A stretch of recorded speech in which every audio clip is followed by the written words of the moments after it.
এবার কুলতলির দিকে নজর রাখবো। কুলতলিতে সেচ দফতরের জমি লোপাট, আর সেই সেচ দফতরের জমিতে তৈরি হচ্ছে বেআইনি বাড়ি। দেখুন কিভাবে বাড়ি তৈরি হচ্ছে সেচ দফতরের জমি দখল করে। পিয়ালি নদীর পাশে দেদার জমি দখল, সরকারি জমি দখল করে তৈরি হয়েছে বাড়ি।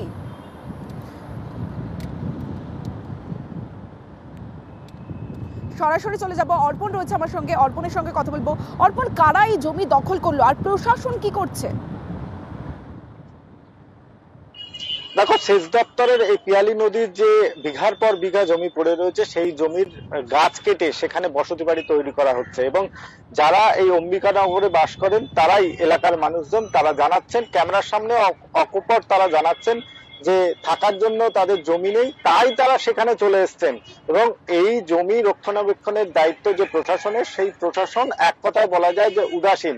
কারণ সংবাদ মাধ্যমের যারা, আমরা যখনই যাই তারপরে দেখা যায় যে প্রশাসনিক কর্তারা তারা যান, সেখানে দেখতে যান, কিন্তু যেটা বাস্তব চিত্র যে সেচ দপ্তরের যে অফিস রয়েছে, সেই অফিস লাগোয়া যে জমি রয়েছে, সেই জমির গাছ কেটে সেখানে বসত বাড়ি তৈরি হচ্ছে। দিনের বেলা সেখানে একের পর এক বাড়ি তৈরি হচ্ছে, কিন্তু প্রশাসনিক কর্তাদের সেইভাবে নজর নেই। তবে আমরা এই প্রশ্ন বন ও ভূমির কর্মাধ্যক্ষ যারা রয়েছেন, যারা এলাকার যারা প্রশাসনিক কর্তা রয়েছেন, তাদের কাছে যখন প্রশ্ন করেছি, তারা জানিয়েছেন পুলিশ প্রশাসন এই যে জমি দখল এর বিরুদ্ধে তারা মাঝে মধ্যেই অভিযান চালান, বেশ কয়েকজন গ্রেপ্তার হয়েছে।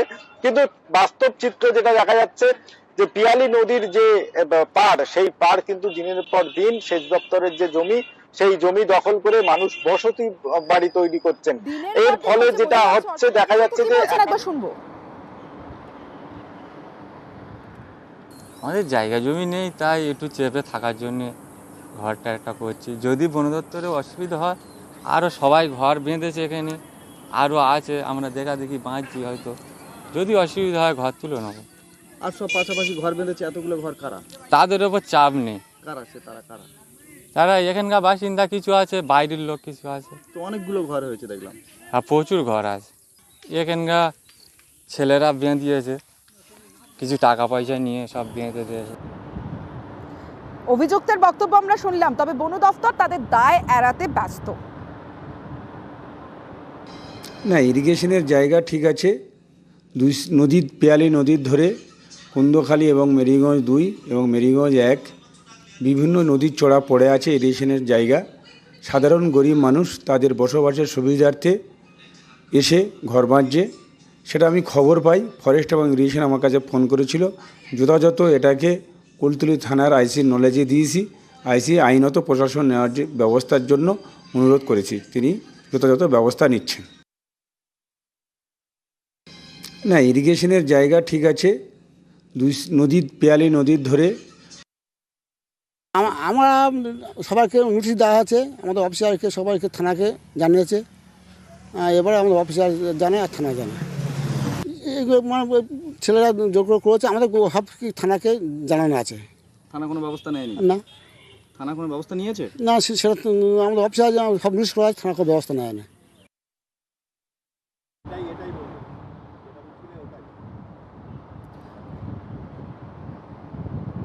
কুলতলিতে সেচ দপ্তরের জমি লোপাট, পিয়ালি নদীর পাশে দেদার জমি দখল, সরকারি জমি দখল করে তৈরি হয়েছে বাড়ি। আর এই জমি দখল করে বাড়ি তৈরির কথা কার্যত স্বীকার করে নিলেন। তবে পুলিশ প্রশাসনের বিরুদ্ধে নিষ্ক্রিয়তার অভিযোগ উঠছে, কারণ এভাবে পিয়ালি নদীর পাশে সরকারি জমি দখল করে তারা বাড়ি করছে। তাদের বক্তব্য যে তাদের থাকার জায়গা নেই, তাই তারা এখানে এসে বাড়ি করছেন।